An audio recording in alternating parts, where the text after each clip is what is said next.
नमस्कार, सुप्रभात, very good morning. आप सभी लोगों का स्वागत है आज के 14वें दिन में, 14th day of this intense phase. And मैं वासुदेव मिश्रा, जो आपका आज के दिन का होस्ट एंड दोस्त हूँ, एक एक गुड मॉर्निंग के साथ मैं आपको स्वागत करना चाहूंगा। मैं डेफिनेटली मैं जानता भी हूँ और मानता भी हूँ कि आप ये एंटायर प्रोग्राम को, क्योंकि आज लगभग 26 दिन हो चुके हैं गट रिसेट के फेज, आपने बहुत अच्छी तरह से इसको संपूर्ण किया। एंड फिर ये इंटेंस फेज के आज 14th डे तक आप इस ट्रांसफॉर्मेशन जर्नी को, एक healthy weight and healthy living के जर्नी को आप बहुत अच्छी तरह से इसको मेंटेन भी कर रहे हैं, निभा भी रहे हैं। एंड सिलसिला को आगे बढ़ाते हैं। एंड अगर मैं थोड़ा सा अगर कल के प्रोग्राम को रिकैप करूं, बहुत ही अच्छा सा एक आई ओपनर सेशन था। Are you drunk enough? So hydration, पानी का रोल कितना महत्व है हमारी जिंदगी में, कल हमने इसके ऊपर बात किया था, डिस्कस किया था। एंड कुछ कुछ ऐसी चीजें हैं जो कि कुछ चीजें नए भी है मेरे लिए, कि पानी कितना ज्यादा हमारे स्ट्रेस लेवल को, हमारे स्लीप लेवल को, हमारी ओवरऑल डाइजेशन लेवल को कितना ज्यादा हेल्प करता है। 8 से 12 glasses of water in a day. And जैसे जैसे क्लाइमेटिक चेंजेस होती है, वैसे वैसे जब समर की सीजन है, ऑटोमेटिकली बॉडी डिहाइड्रेटेड होता है एंड फिर हमको पानी पीने की एक एक इच्छा होती है। बट अगेन सीजनल चेंजेस, जैसे कि अभी विंटर का सीजन है, जैसे कि रेनी सीजन होता है, मॉनसून सीजन, और स्पेशली ये सर्दियों के दिन जब यू नो ठंड लगती है एंड बहुत से लोगों को वो पानी की आदत काफी कम हो जाती है। लेकिन कुछ चीजें हैं जो कि आप उसको मेंटेन कर सकते हैं। जैसे कि जहाँ कहीं पे आपका डेस्क है, जहाँ कहीं पे आप बैठते हैं, जहाँ कहीं पे आपका वर्क स्टेशन है, वहां पे आप पानी की बोतल रखें। एंड थोड़ा थोड़ा करके आप पूरे दिन भर आप ये पानी का इंटेक करते रहे। बहुत ही हेल्पफुल है, एक इमल्सिफायर का काम करता है हमारे शरीर में। ब्लड का जो फॉर्मेशन है बिना वाटर के नहीं हो पाएगा। सो इस सिलसिला को आगे बढ़ाते हैं एंड आज के प्रोग्राम के बारे में डेफिनेटली हम लोग बात करेंगे। उससे पहले मैं उस शख्सियत को इंट्रोड्यूस करना चाहूंगा जो हर रोज हमारे साथ जुड़ते हैं एंड अपने रिसर्च, अपने जो टेस्टिमोनियल्स है, अपनी ज्ञान, अपना एक्सपीरियंस हमारे साथ शेयर करते हैं। And he is none other than doctor Shyam Ramakrishnan, जो director of innovation and science है। मैं उनको पहले आमंत्रित करना चाहूंगा इस वर्चुअल स्टेज में। So doctor Shyam, over to you. Thank you बस। नमस्कार सबको मेरी तरफ से। आज आज मैं बहुत खुश हूँ कि मैंने मेरा बर्थडे था 2 दिन पहले। तो मेरा मेरा बर्थडे था, लेकिन मेरा केक था इतने छोटा। मेरा मेरा वाइफ वाइफ का कंट्रीब्यूशन मेरा हेल्थ के लिए। और फिर मेरा लंच था सेलरी स्टिक्स, मुझे पता नहीं हिंदी में क्या बोलते हैं, ब्रोकली, और फिर कैरेट स्टिक्स। उसके साथ क्या था, अ, और कोई फ्रूट्स थे। तो यही था मेरा लंच, वो मेरा स्पेशल लंच। ताकि लेकिन वही इसी तरह मेरा लंच है। तो मुझे लगा कि इसके बारे में मैं जरा रिसर्च करूं। तो इंटरेस्टिंगली इस साल ही अगस्त मुझे लग रहा है, अगस्त या सितंबर में ब्रिटिश मेडिकल जर्नल ने दिखाया था कि कार्बोहाइड्रेट का क्वालिटी और लॉन्ग टर्म वेट गेन के बारे में एक स्टडी। ये स्टडी 25 साल 25 साल उन्होंने फॉलो अप किया। Think about it, 24 years। और पार्टिसिपेंट्स कितने थे? 1,26,000। सोच लो, 1,26,000 पार्टिसिपेंट्स को उनका डाइट देख लिया। और उन्होंने हर 4 साल पूछा, 25 साल में हर साल पूछा इनके वेट के क्या इफेक्ट है कार्बोहाइड्रेट या फाइबर के खाने से। तो उन्होंने फाइंड किया कि अगर हम कार्बोहाइड्रेट्स जो नॉन स्टार्ची वेजिटेबल से 100 ग्राम 100 ग्राम हर दिन लेते हैं तो 3 3 किलो वजन लेस होते हैं 4 साल में। अगर हम फाइबर 100 ग्राम 10 ग्राम हर दिन लेते हैं तो 4 साल में हमारे वजन ऑलमोस्ट 0.8 ऑलमोस्ट 1 केजी तक कम होते हैं। लेकिन हम अगर एडेड शुगर 100 ग्राम लेते हैं तो हमारा वजन 1 किलो बढ़ जाते हैं 4 साल में। और अगर हम स्टार्च लेते हैं तो 100 ग्राम हमारा वजन 1.5 केजी तक ऊपर जाते हैं हर 4 साल पे। अगर हमारे carbohydrate source mainly starchy vegetables हो तो हमारे वजन 2.6 किलो बढ़ते हैं हर 4 साल से। सोच लो। तो यही है ये स्टडी का एक very interesting finding.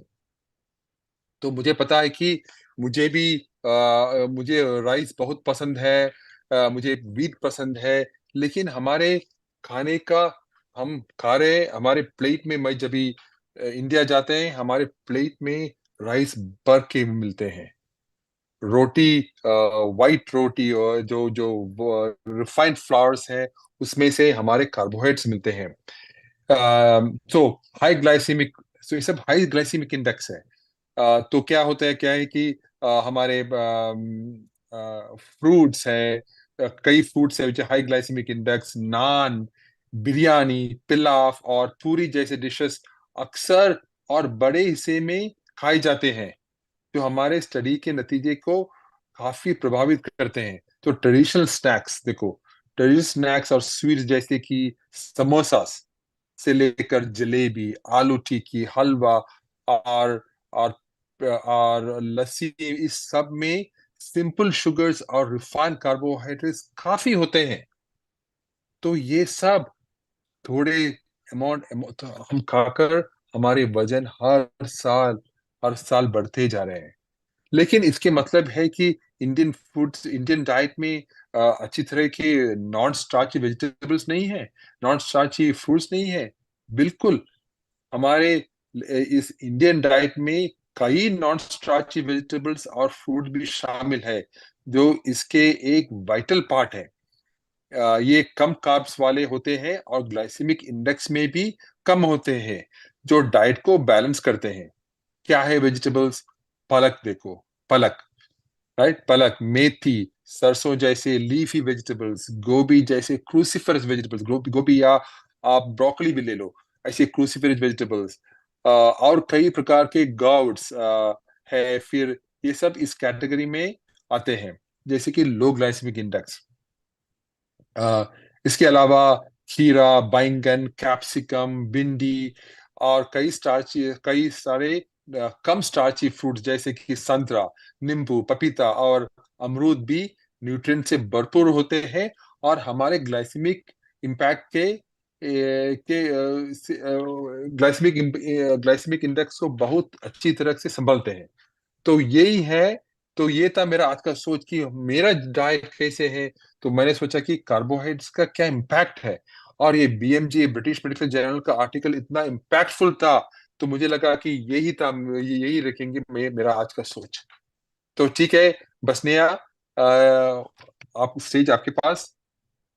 Thank you thank you. Sir to doctor Shyam for this valuable information and ये जो रिसर्च आपने बताया ऑन कार्बोहाइड्रेट्स एंड जो फाइबर हो या रिफाइंड कार्बोहाइड्रेट्स हो या स्टार्ची फूड्स हो, ये हमारे जो 4 साल का स्टडी है ये इतना आसान नहीं है, क्योंकि ये एक सेट ऑफ इंडिविजुअल्स के ऊपर ये बनाया जाता है। एंड इसका जो रिजल्ट्स है ये काफी आई ओपनर काइंड ऑफ है, क्योंकि किस तरह से ये वजन वगैरह जो चीजें हैं ये हमारी वेट को किस तरह से इम्पैक्ट करता है।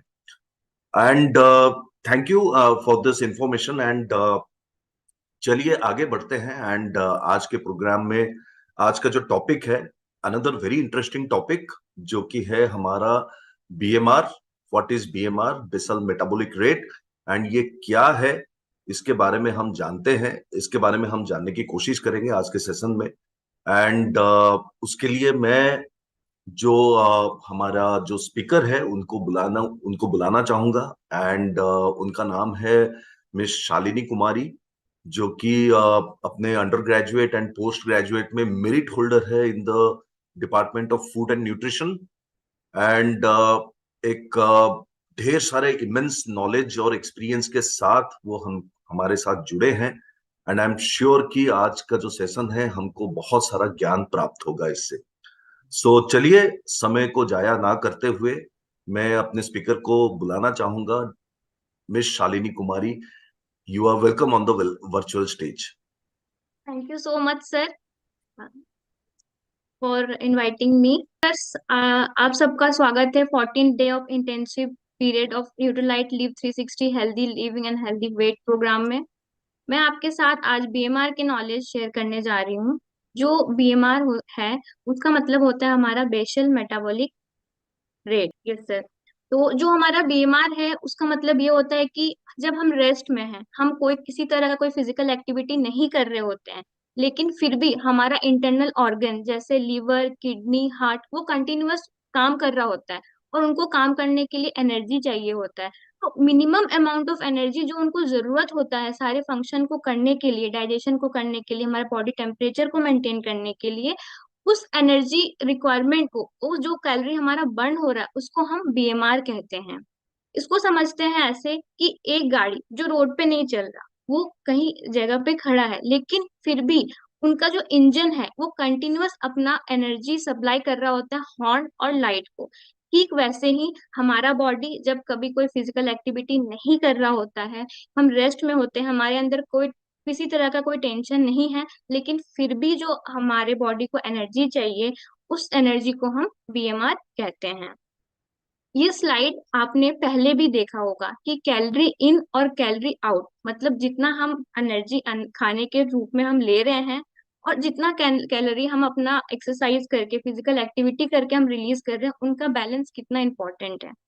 ये जो बैलेंस है, जो कैलोरी आउट है, वही डिसाइड करने में हेल्प करता है कि कितना हमें फूड लेना चाहिए, कितना कैलोरी हमें इंटेक करना चाहिए। आप देख पा रहे हैं कि जो हम कैलोरी बर्न कर रहे हैं उसमें सबसे ज्यादा मतलब 70% पार्ट जो है हमारा बीएमआर का है। कि हमारा इंटरनल ऑर्गन 70% एनर्जी यूज करता है, यूटिलाइज करता है उनके प्रॉपर फंक्शन के लिए। और जो बाकी 30% है वो हम फिजिकल एक्सरसाइज, नीट करके यूज करते हैं।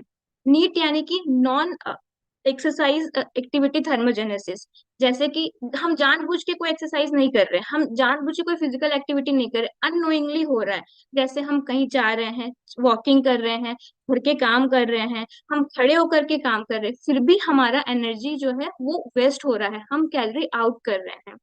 तो जब हम कैलोरी इन और कैलोरी आउट की जो बैलेंस है उसको मेंटेन रखेंगे, तो हम एक हेल्दी वेट के साथ साथ हम पूरा ओवरऑल हेल्थ को मेंटेन करने में हेल्प करेगा। हमने देखा कि जो बीएमआर है वो 70% जो है कैलोरी को यूज कर रहा है। तो हमारे लिए ये ज्यादा जरूरी है ये जानना कि कौन सा ऑर्गन कितना कैलोरी यूज कर रहा है।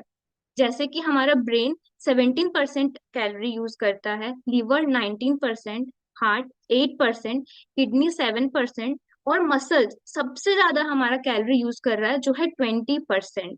और जब हम खाना खाते हैं, डाइजेस्ट कर रहे हैं, तो उन डाइजेशन के लिए हमें 10% कैलोरी की रिक्वायरमेंट होती है। और फैट 3% यूटिलाइज हो रहा है। और इनके अलावा जो हमारे वाइटल फंक्शंस हो रहे होते हैं बॉडी में, जो एक्टिविटी चल रहा होता है, वो 16% एनर्जी यूज कर रहा है। अगर हम बीएमआर को इंक्रीज करना चाहते हैं, तो ये जो सारे कैलोरी यूज कर रहे हैं ऑर्गन, उनको इम्प्रूव करना होगा, उन पे काम करना होगा, सो दैट कि हमारी कैलोरी यूज बढ़े और हमारा बीएमआर बढ़े। अगर हम बात करें मसल और हार्ट की, तो हम फिजिकल एक्टिविटी करके, स्ट्रेंथ ट्रेनिंग करके हम अपने मसल्स को मेटाबॉलिकली एक्टिव बना सकते हैं। उसके साथ साथ क्या होगा कि हमारा हार्ट हार्ट रेट इंक्रीज होगा। तो हम अपने कैलोरी को ज्यादा से ज्यादा बर्न कर पाएंगे और हमारा जो बीएमआर है वो इंक्रीज हो पाएगा। इसके साथ साथ हम अपने लीवर और डाइजेशन को इम्प्रूव करके भी हम अपना कैलोरी इंक्रीज कर सकते हैं। लेकिन अगर हम बात करें अपने ब्रेन की, तो ब्रेन की अपनी एक लिमिट है, उस लिमिट से आगे हम ज्यादा वर्क नहीं कर सकते हैं। तो अगर हम अपना बीएमआर को इंक्रीज करना चाहते हैं तो हम physical activity, body building, muscle grow करके, मसल को मेटाबॉलिक एक्टिव करके, अपने हार्ट रेट को इंक्रीज करके, फिजिकल एक्टिविटी के थ्रू इंक्रीज करके हम अपना बीएमआर को इंक्रीज करते हैं।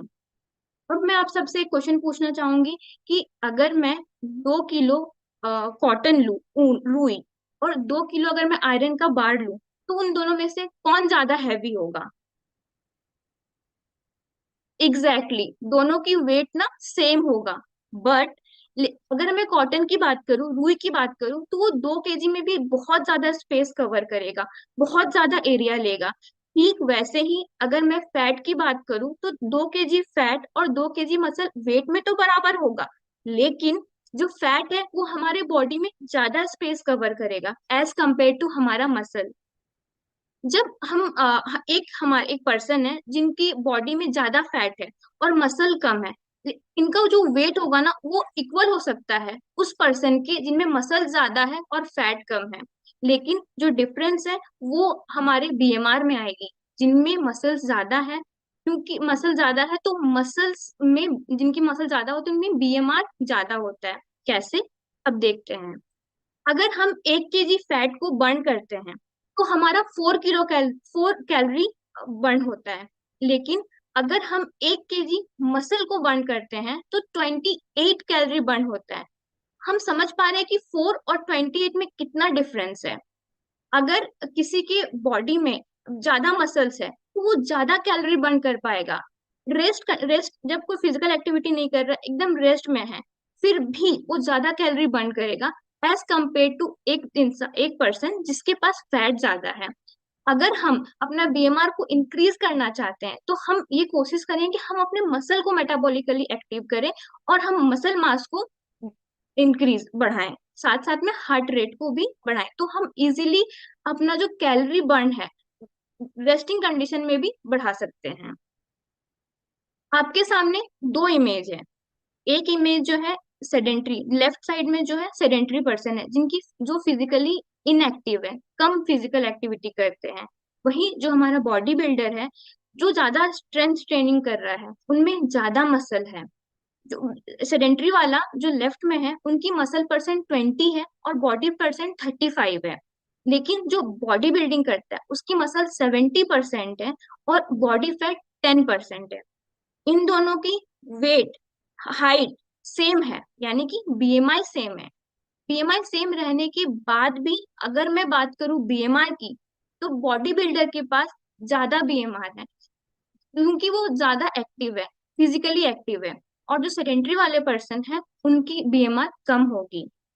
हम जब वेट लूज और मसल गेन की जर्नी में जाते हैं, मसल गेन का जर्नी करते हैं, उस समय भी हम बात करें कि वेट लूज के साथ साथ हम फैट सेल्स भी लूज करते हैं, तो हमारी जो बीएमआर है उनमें कोई इंक्रीजमेंट नहीं दिखती, हमारे उसमें बीएमआर में इफेक्ट दिखता है।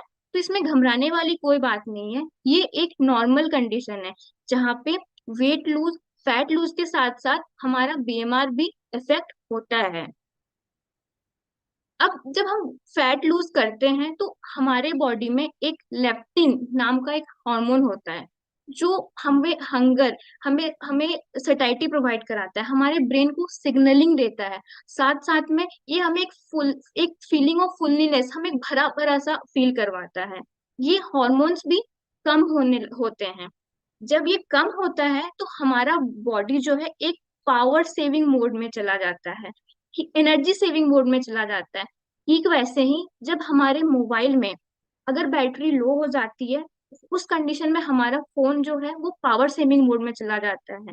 लेप्टिन हार्मोन के कम होने के कारण हमारा बॉडी भी एनर्जी बचाने के लिए एनर्जी सेविंग मोड में चला जाता है।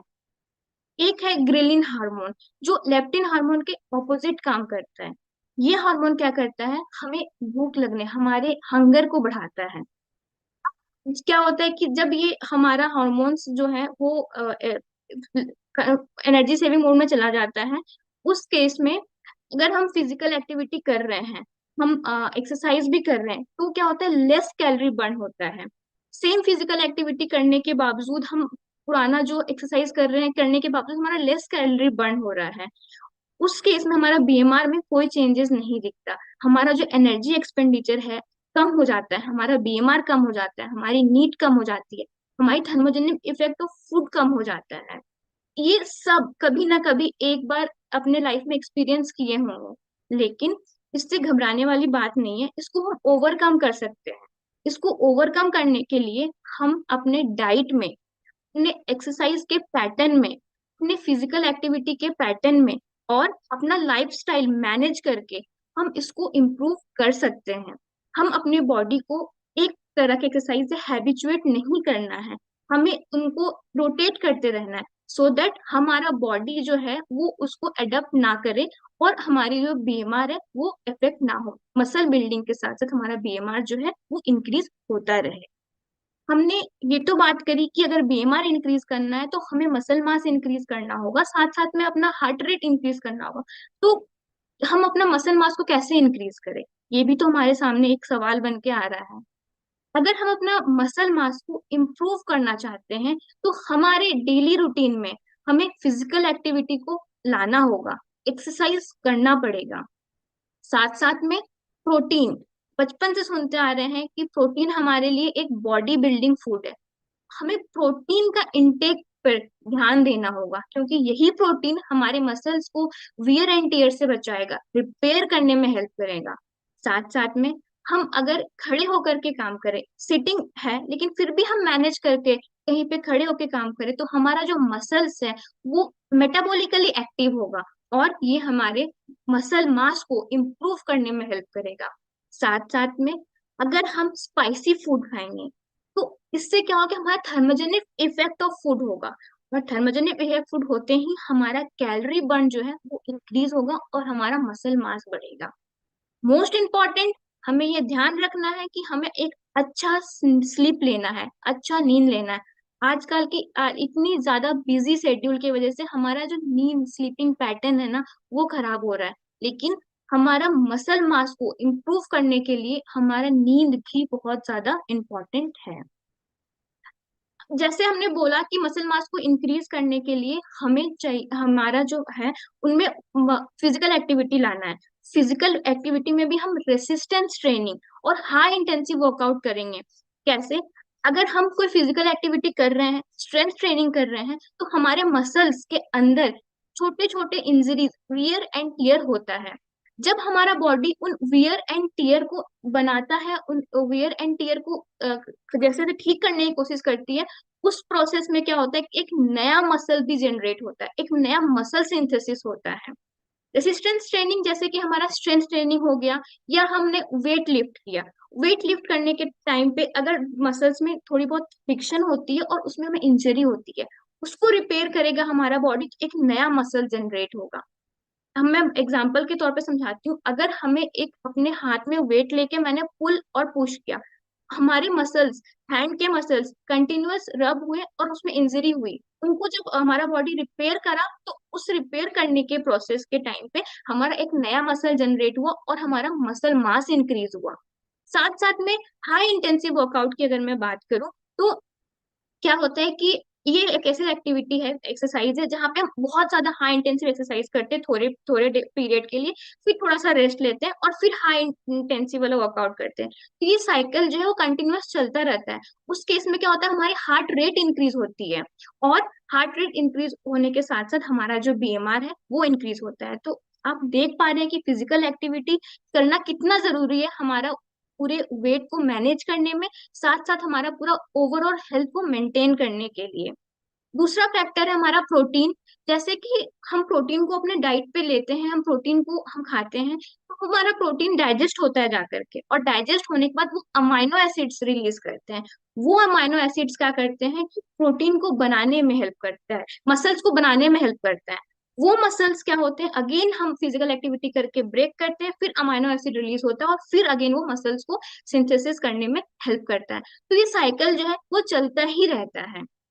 अगर मैं बात करूं कि अगर मेरी प्रोटीन इंटेक कम है और मैं कंटिन्यूअस एक्सरसाइज करते जा रही हूँ, तो इस केस में क्या होगा कि मेरी मसल बनेगी नहीं, मैं मसल को लूज करती रहूंगी और मेरा बीएमआर अफेक्टेड होगा। लेकिन अगर मैं प्रोटीन का प्रॉपर इंटेक करूं और मेरी मसल्स बन रही है और मैं फिजिकल एक्टिविटी भी करती रहूं, तो क्या होगा उस केस में कि हमारे बॉडी में वियर एंड टीयर के साथ साथ हमारा नया मसल बनेगा और हम मसल गेन करने में, मसल मास को इंक्रीज करने में वो हेल्प करेगा। अब आपके मन में आ रहा होगा कि प्रोटीन अगर इम्पोर्टेंट है तो प्रोटीन कैसे लेना है, कितना ग्राम लेना है, क्या क्वालिटी होना चाहिए और कैसे कैसे ले। तो उसके लिए मैं आपके साथ 3 टिप्स शेयर करती हूँ। पहला, जितना मेरा बॉडी वेट है उतने ग्राम प्रोटीन पर डे हमारी बॉडी की रिक्वायर होती है। सपोज अगर मैं 70 kg की हूँ तो मुझे 70 gram of protein per day required होगी। एंड दूसरे टिप्स अगर मैं क्वालिटी की बात करूँ, तो जो हमारे 20 एसेंशियल अमाइनो एसिड्स होते हैं जो बॉडी में नहीं बनते हैं, बाहर से लेने पड़ते हैं, उन पूरे अमाइनो एसिड्स का साथ में मिलकर के हमें कंज्यूम करना चाहिए। इनका कंप्लीट सोर्स जो है प्रोटीन का वो है meat, egg, dairy and soya. साथ साथ हम बचपन से सुनते आ रहे हैं, देखते आ रहे हैं, खाते आ रहे हैं कि हमें सीरियल और चावल दाल, सीरियल पल्स कॉम्बिनेशन में लेना चाहिए। वो इसलिए क्योंकि सीरियल्स में क्या होता है, एक लाइसिन नाम का अमाइनो एसिड होता है, वो नहीं प्रेजेंट होता है। लेकिन अगर दाल और लेंटिल्स की बात करूं, उसमें मिथ्योनिन नहीं होते। जब हम सीरियल्स और पल्सेस के कॉम्बिनेशन में अब डाइट लेते हैं तो हमारा क्वालिटी ऑफ प्रोटीन इंक्रीज होता है और साथ साथ में गुड क्वालिटी और पूरे अमाइनो एसिड्स हमारे बॉडी में जाते हैं, वो हमारे मसल को रिपेयर करने में, मसल मास बनाने में हेल्प करते हैं। और 70 ग्राम जो प्रोटीन है उसको हम कैसे ब्रेक करके कंज्यूम करें, उसको 2 या 3 बार में कंज्यूम कर सकते हैं। एग्जाम्पल, मैंने 25 ग्राम प्रोटीन मैंने मॉर्निंग ब्रेकफास्ट में ले लिया, 20 ग्राम प्रोटीन मैंने मिड मॉर्निंग स्नैक्स में ले लिया, 15% मैंने लंच में ले लिया और 10 ग्राम जो हमारा प्रोटीन है वो मैंने डिनर पे ले लिया। ये थे हमारे 3 टिप्स प्रोटीन इंटेक करने के। अब जो है कि हम बीएमआर को इंक्रीज कर रहे हैं तो हम क्या कर रहे हैं, मसल को एक्टिव कर रहे हैं। हम अगर बहुत लंबे समय तक खड़े होकर काम कर रहे हैं तो वो हमारा एक पोस्चर को, हमारे एक बॉडी स्ट्रक्चर को करेक्ट करने में हेल्प कर रहा है। हम लास्ट में ये बोल सकते हैं कि अगर हमें बीएमआर को इंक्रीज करना है तो हमें स्ट्रेंथ ट्रेनिंग, रेसिस्टेंट ट्रेनिंग करनी पड़ेगी। साथ साथ में हमारा हार्ट रेट को इंक्रीज करना पड़ेगा। और प्रोटीन की रिक्वायरमेंट, प्रोटीन की क्वालिटी, प्रोटीन की इंपॉर्टेंस को समझते हुए प्रोटीन को हमारे डेली लाइफ में इनकॉर्पोरेट करना पड़ेगा और फिर हम इससे अपना बीएमआर को इंक्रीज कर सकते हैं। अगर मैं अपनी डेली रूटीन की बात करूं तो हम एक्सरसाइज जो है वो एक बीज लगाने की तरह है। हम जैसे बीज लगाते हैं वैसे ही हम अपने हेल्दी लाइफ में जाएंगे, एक्सरसाइज को इनकॉर्पोरेट करेंगे। और जैसे कि हम पेड़ को बड़ा करते हैं, हमें सनलाइट चाहिए, धूप चाहिए, पानी चाहिए, उनको खाने के लिए न्यूट्रिशन चाहिए, तो ठीक वैसे ही हमें इसको कंटिन्यू करने के लिए, एक्सरसाइज को कंटिन्यू करने के लिए हमें प्रोटीन की रिक्वायरमेंट फुलफिल करनी होगी। हमारा स्ट्रेंथ ट्रेनिंग करना होगा, रेसिस्टेंस ट्रेनिंग करना होगा। आई होप सबको अब बीएमआर के बारे में समझ आ गया होगा। लास्ट में मैं आपसे activity of the day share करती हूँ, जिसमें आपको एक रील बनाना है रेसिस्टेंस ट्रेनिंग या हाई इंटेंसिव वर्कआउट करते हुए, और उस रील को हमारे साथ व्हाट्सएप ग्रुप में शेयर करना है। Thank you so much. So thanks Shalini for your wonderful information and thank you each and everyone. But पहला दौर का जो हमारा नॉलेज सेशन था वो यहाँ पे हम खत्म करना चाहेंगे। And then now the time has come for our physical learning. हमारी ये भी बहुत जरूरी है हमारी healthy weight and healthy living के जर्नी में। And for that we have our physical training expert Minal Pathak. So Miss Minal Pathak is over here. Minal ji, welcome you and over to you. Good morning, everyone. A very warm welcome to today's session, and let's get started. हम आज का session start करेंगे कुछ warm up moves पे खड़े होकर। आ जाइए।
cosita, ven. Hey, no pare, hey, no pare.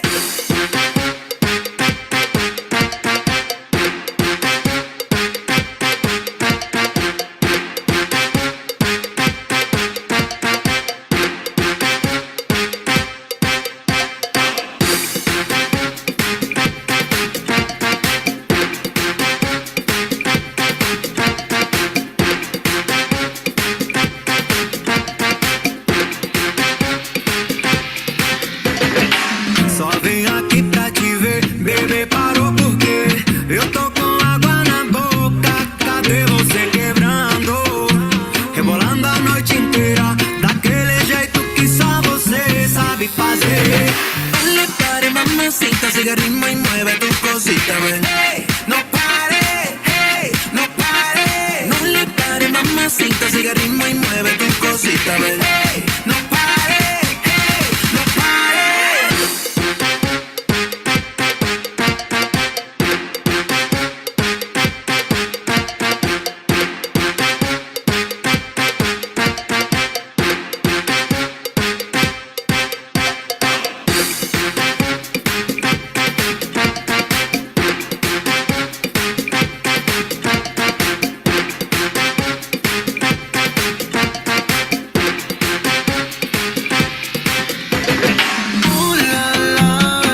Qué rico se te ve cuando lo mueves y rebota otra vez. La la, bebé, yo te quiero ver sudando hasta la última gota, gota.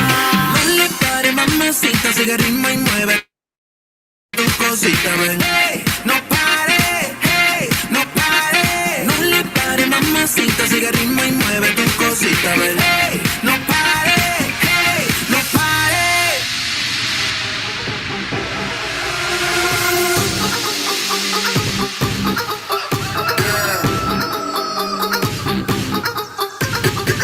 La pista retumba, se siente, súmate a la rumba. La calle se prende, vibra latina en el ambiente. Los mami calientes, porque este ritmo es diferente. Libera la mente, que el cuerpo expresa lo que siente. Muévelo, muévelo, muévelo, muévelo, muévelo, muévelo. Muévelo, muévelo, muévelo, muévelo, muévelo, muévelo.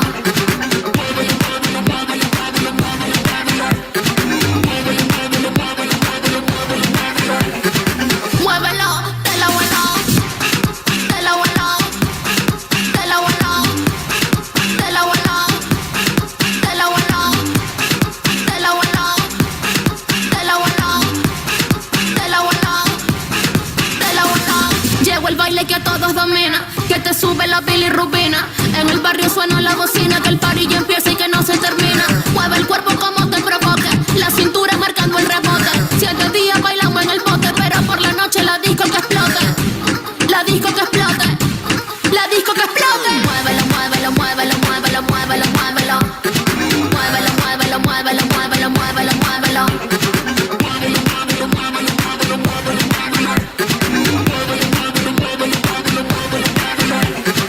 Muévelo, te lo vuelo, te lo vuelo, te lo vuelo.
rompe solita.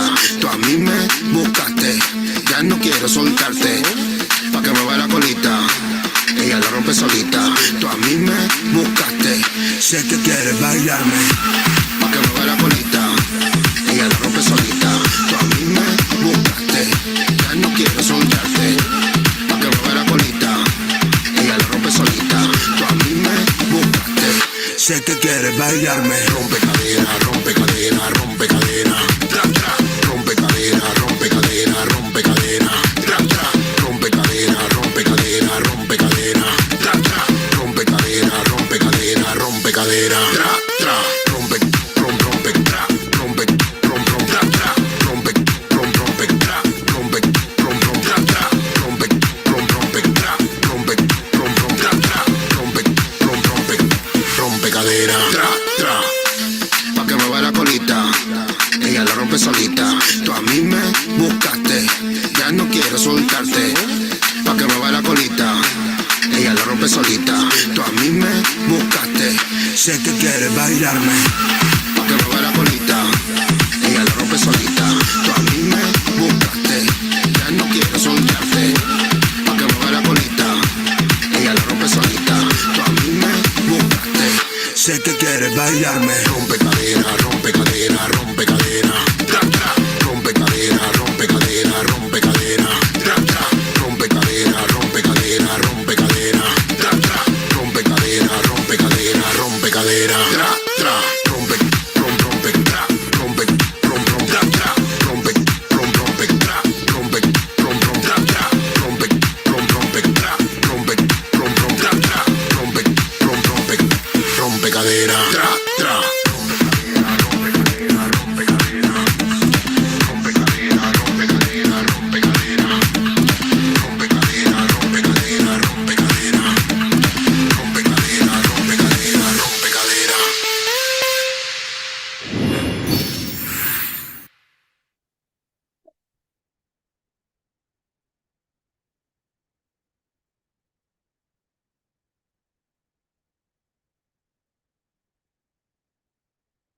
तो I got a question कि अगर मतलब ये movement से आपको strength मिल रही है, आप मूव कर पा रहे हैं, आपके एनर्जी लेवल अच्छे हो रहे हैं, बट अभी भी बहुत सारे लोगों को दिन में कुछ भी अपना काम करते हैं, जैसे लैपटॉप उठा के चलने में, या फिर बिना किसी सहारे के सीढ़ियां चलने के, या फिर बिना किसी सहारे के उठने और बैठने में भी प्रॉब्लम है। तो क्वेश्चन थे कि ये कैसे इम्प्रूव होगा। मतलब लैपटॉप आप उठा के एक जगह से दूसरी जगह जा रहे हैं और आप इतना भी नहीं कर पा रहे हैं, स्ट्रेंथ नहीं है आपकी बॉडी में इतना, ये कैसे इम्प्रूव होगा। तो इसका क्या आंसर है, करने से इम्प्रूव होगा। तो अगर आज तक आपने कभी स्ट्रेंथ ट्रेनिंग नहीं की है, आपने कभी भी वेट्स के यूज करते हुए अपनी बॉडी को ट्रेन नहीं किया है, तो आपका जो मसल मास है इट स्टार्ट्स फेलिंग। मतलब आपका मसल जो आपके मेन बॉडी के जॉइंट्स को सपोर्ट कर रहा है, इट स्टार्ट्स फेलिंग। तो आपको ऐसा लगता है कि आप कुछ भी उठा के नहीं चल पाएंगे। हाँ, तो आज से हम थोड़ी सी वेट ट्रेनिंग स्टार्ट करेंगे, बहुत क्वेश्चन के साथ करेंगे सभी लोग, और अभी घर की वाटर बॉटल्स को यूज करके करेंगे। 1 लीटर 2 लीटर जितना भी उठा सकते हैं, क्योंकि कैसे होगा का आंसर यही है, करके होगा। मतलब जितना आप कर पाएंगे, जितना आप हर दिन धीरे धीरे थोड़ा थोड़ा अपने मसल्स को ट्रेन करेंगे, उतना धीरे धीरे थोड़ा थोड़ा आपकी मसल्स में स्ट्रेंथ आएगी। बट आप अपनी बॉडीज के साथ बहुत पेशेंस से काम कीजिएगा, एकदम ऐसे पुश नहीं करेंगे, पेशेंस के साथ करेंगे। तो आज सबसे पहले जो हमने सबसे पहले सीखा था सुमो स्टैंस, हम सुमो स्टैंस में ही वेट का यूज करेंगे। आप जिस तरह से उस वेट को ऊपर और नीचे लेकर जाएंगे, आपको समझ आएगा कि आपके किस किस बॉडी पार्ट पे प्रेशर आ रहा है और किस तरह से आपको उसको रोल करके ऊपर लेकर जाना है। सिंपल मूव है, हम कोशिश करेंगे कि पूरा एक हफ्ता आपको ये मूव करवाएं किसी ढंग से, सो दैट आपको इस तरह के मूवमेंट का मतलब समझ आए। ठीक है, तो हमें जब भी कोई चीज नीचे से उठानी होती है तो लोग क्या करते हैं, अपनी कमर को रोल करते हैं ना। यहाँ पर है, आपको नीचे से कुछ उठाना है, ऐसे राउंड करते हुए अपनी कमर को ऐसे सामान उठा लेते, जो बहुत गलत है। आपको कुछ भी अपनी कमर के पावर से नहीं उठाना है, आपकी रीढ़ की हड्डी वेट को उठाने के लिए इस तरह से नहीं बनी। तो आपको क्या यूज करना है, आपको अपने लोअर लेग्स की पावर का यूज करना है। मतलब जब आप नीचे जाएंगे तो क्वाड्स को, हैमस्ट्रिंग्स को, ग्लूट्स को एंगेज करते हुए नीचे जाएंगे। सो अगर मुझे नीचे से कुछ उठाना है, मैं वेट ले लूं,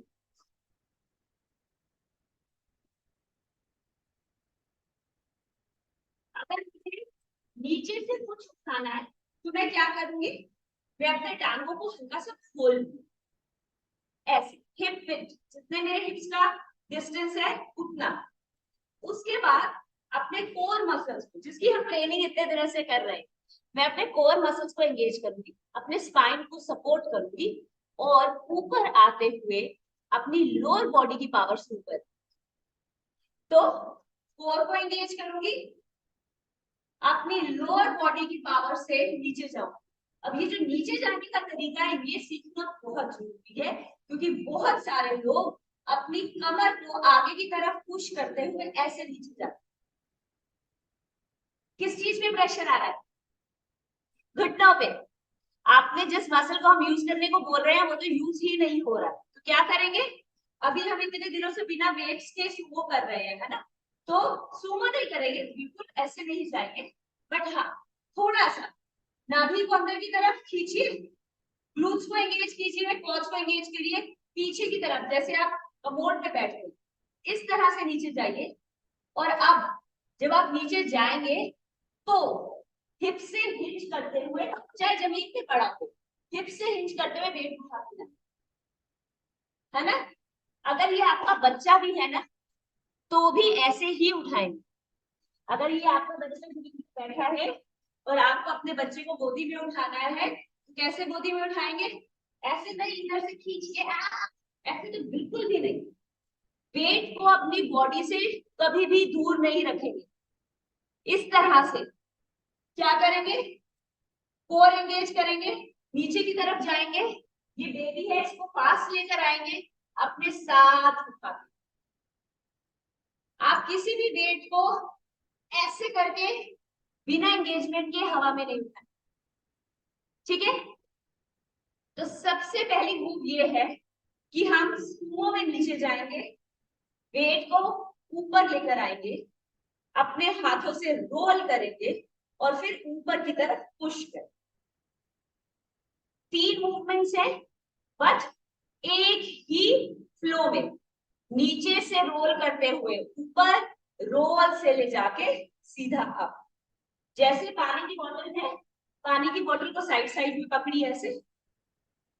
वेट्स है और वेट्स यूज करते हैं, वेट्स को मतलब पहली बार वेट्स नहीं यूज कर रहे तो आप वेट्स ले सकते। क्या करेंगे, सुमो के फॉर्मेट में साइड में जाएंगे, आपकी रीढ़ की हड्डी एंगेज रहेगी नाभि से, सारी मसल से स्क्वीज करते हुए नीचे जाएंगे। देखिए कहां तक जाते हैं।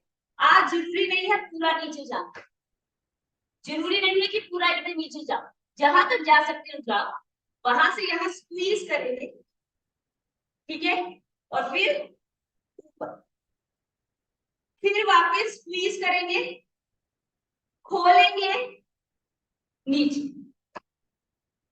ठीक है। वो सभी लोग जिनको ऐसा लगता है कि कभी नहीं किया है और अगर गिर गए तो चेयर की सपोर्ट के साथ करें। चेयर लीजिए,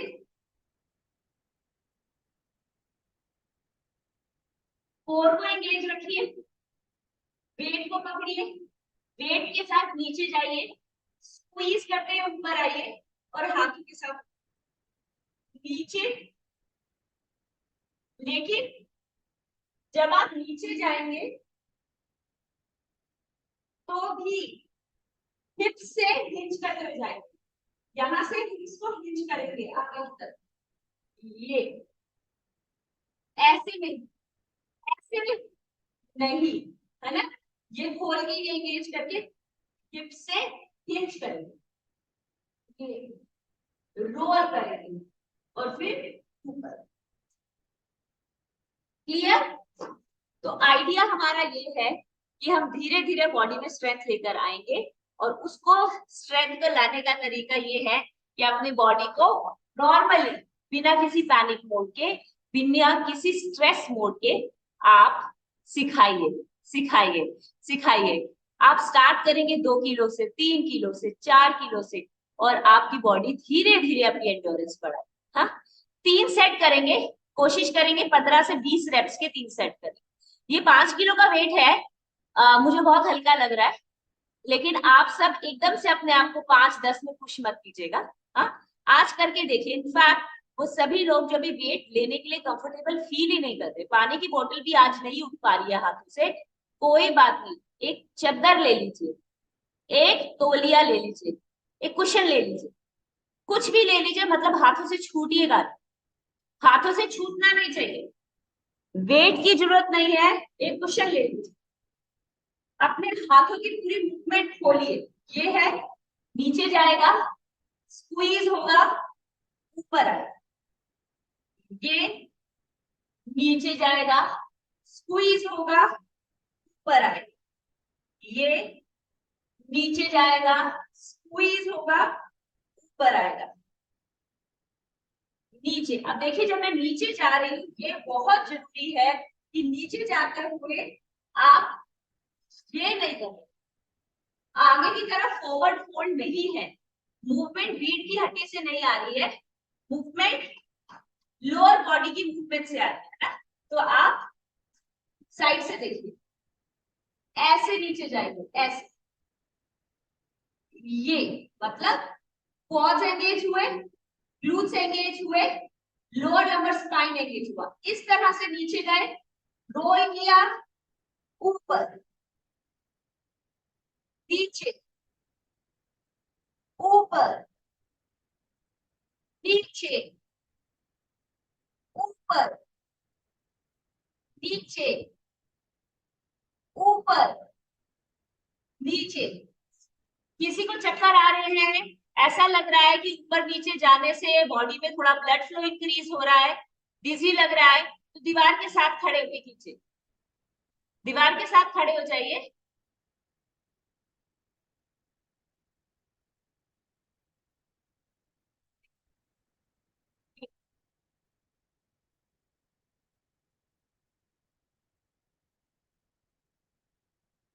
दीवार के साथ खड़े होकर कीजिए, चेयर के ऊपर बैठकर कीजिए, अपनी हर मूवमेंट को प्रोटेक्ट करके कीजिए, पुश करके नहीं करेंगे, ठीक है, लेकिन कीजिए, क्योंकि इस मूवमेंट को इस तरह से धीरे धीरे वेट लिफ्टिंग को अपनाकर ही बॉडी का स्ट्रेंथ इंक्रीज होगा, यही एक रास्ता है।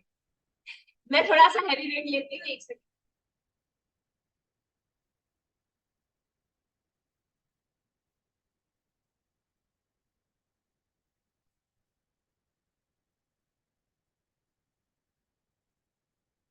तो मैंने ये 10 kg की प्लेट ली है, लेकिन आपको मैं क्यों दिखाना चाह रही हूँ, मैं आपको 10 kg की प्लेट के साथ वर्कआउट करके क्यों दिखाना चाह रही हूँ। आप सब करते रहिए, सभी मेरी बातों को सुनते रहिए और इस मूव को करते रहिए। हम 3 सेट करेंगे 15 to 20 रेप्स के। मैं आपको थोड़ा वेट के साथ इसको क्यों करके दिखाना चाह रही हूँ, मैं आपको बताना चाह रही हूँ कि जितना हैवी आप वेट उठाते हैं, उतनी क्लीन आपकी मूवमेंट होती है। जब आपके हाथ में वो वेट होता है ना, और उस वेट के साथ आप ऊपर नीचे करते हैं, तो प्रॉप के यूसेज से ज्यादा अच्छा वर्क करते हैं, आपकी कोर ज्यादा अच्छे से एंगेज होती, आप ज्यादा अच्छे से अपने सांस को छोड़ते हैं, ताकत लगती है ना, सांस निकलती है, और वो जब दम निकलता है तब आप कोर को ज्यादा एंगेज करते हैं। तो वेट उठाने से आपकी बॉडी पे सिर्फ प्रेशर नहीं पड़ता है, वेट को उठाने से आपकी बॉडी में ज्यादा स्ट्रेंथ बनती है, ज्यादा बैलेंस आता है, ज्यादा स्टेबिलिटी आती है। तो आप धीरे धीरे इंश्योर करते, आप धीरे धीरे आपको फील आएगी कि अरे ये कैसे हुआ, 1 महीने में सीढ़ियां चढ़ गया, 1 महीने में अब पानी की बोतल के आप तो डब्बे उठा के मैं आराम से चल सकता।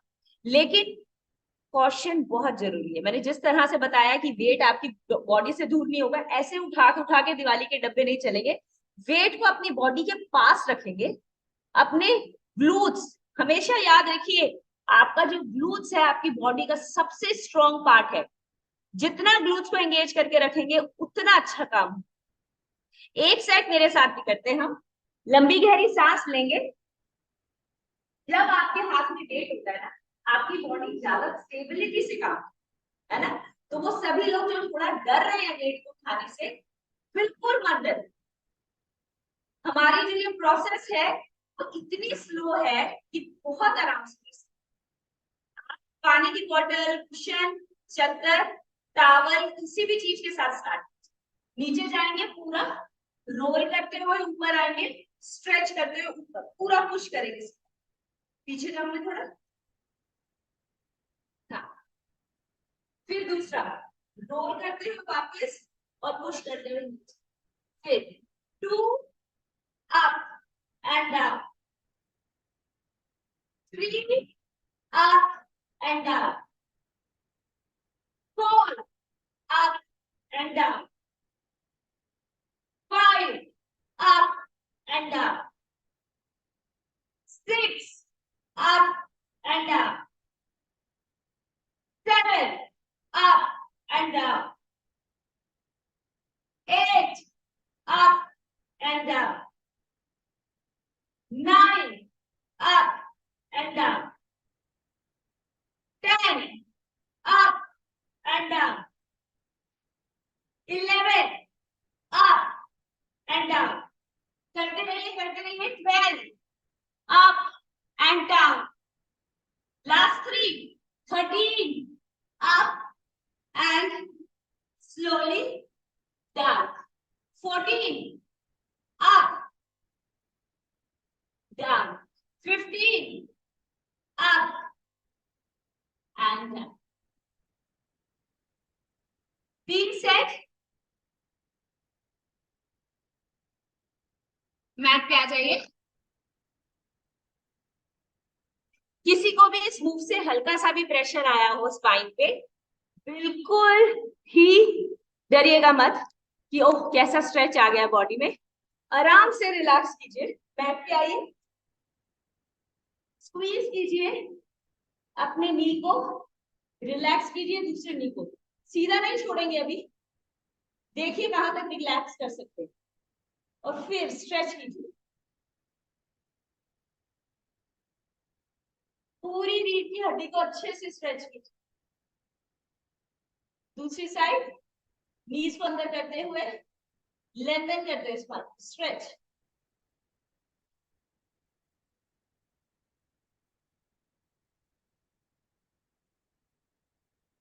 वापस एंगेज करते हुए स्ट्रेच, पूरी lower lumbar spine, glutes, quads अच्छे से।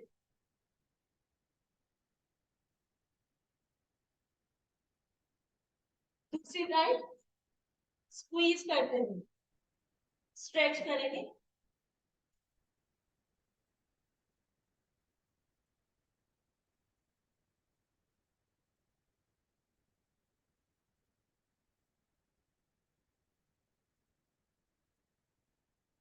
हमने थोड़ा सा वेट उठाया था आगे की तरफ, तो भुजंगासन करके थोड़ा बैक में स्ट्रेच करेंगे।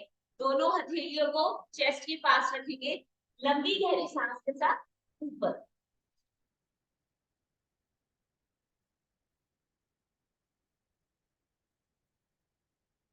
फिर वापस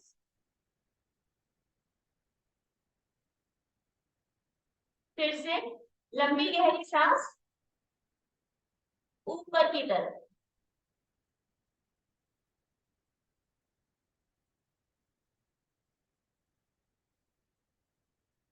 वापस फिर से लंबी गहरी सांस ऊपर की तरफ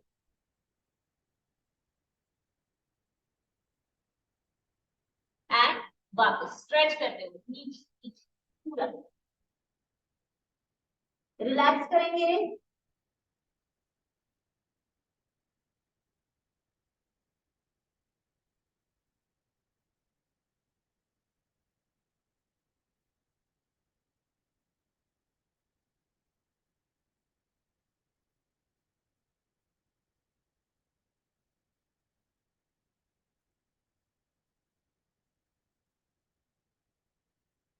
और धीरे से वापस। तो ये तो हमने एक्टिविटी की, स्ट्रेंथ्स के लिए मूवमेंट की, है ना। लेकिन एक और काम जो बहुत जरूरी होगा आपके लिए, वो क्या होगा? माइंड ट्रेनिंग, ठीक है। तो आज के बाद से कभी भी अपने आप को भी इस नेगेटिव सेल्फ टॉक में नहीं लेकर आएंगे, जहां पर आप अपने आप को ये कहेंगे कि ओह मुझसे तो लैपटॉप नहीं उठता है। आज के बाद से ये जो डायलॉग है, जो आपका और अपने अंदर का डायलॉग है ना, आपको पता है दुनिया की सबसे इंपॉर्टेंट कॉन्वर्सेशन कौन सी होती है?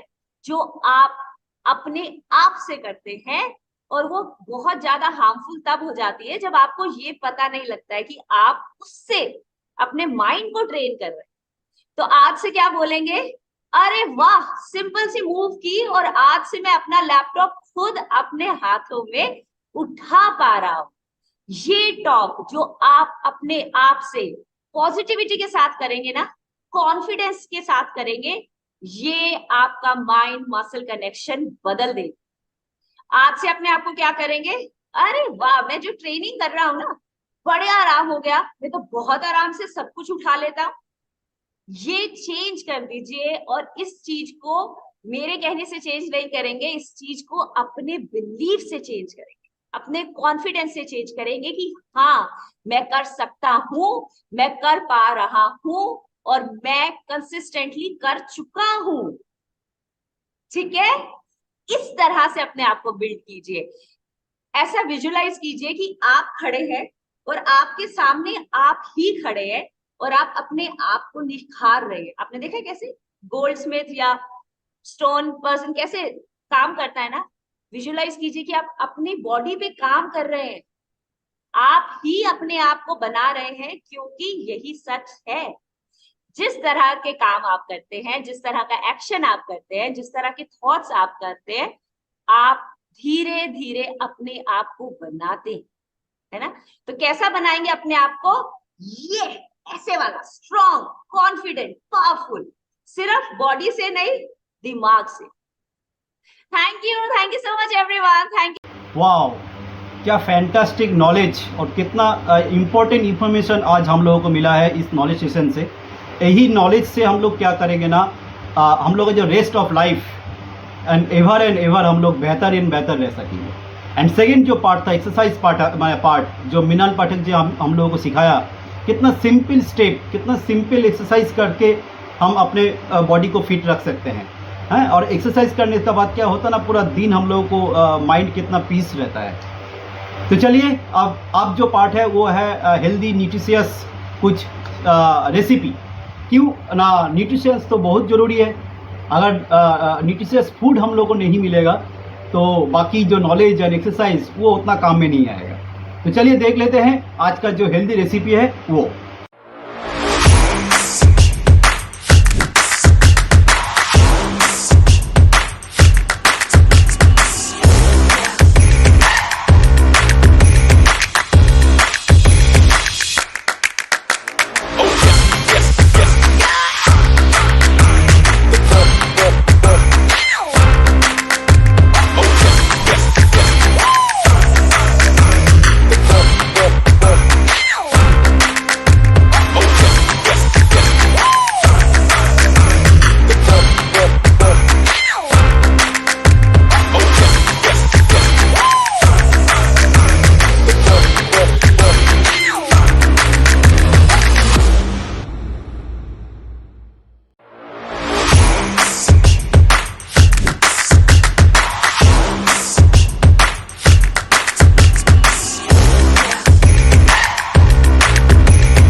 मेरा मुंह में तो पानी आ गया, शायद आप लोगों को भी।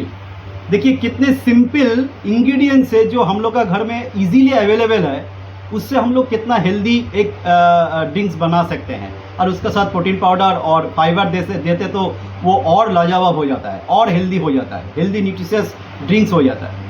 तो चलिए इसी रेसिपी को हम लोग फॉलो करेंगे। इस तरह बहुत सारे वीडियो अगले आप लोगों को मिलने वाला है। तब तक के लिए आज हैव ए नाइस डे। हम लोग फिर मिलते हैं।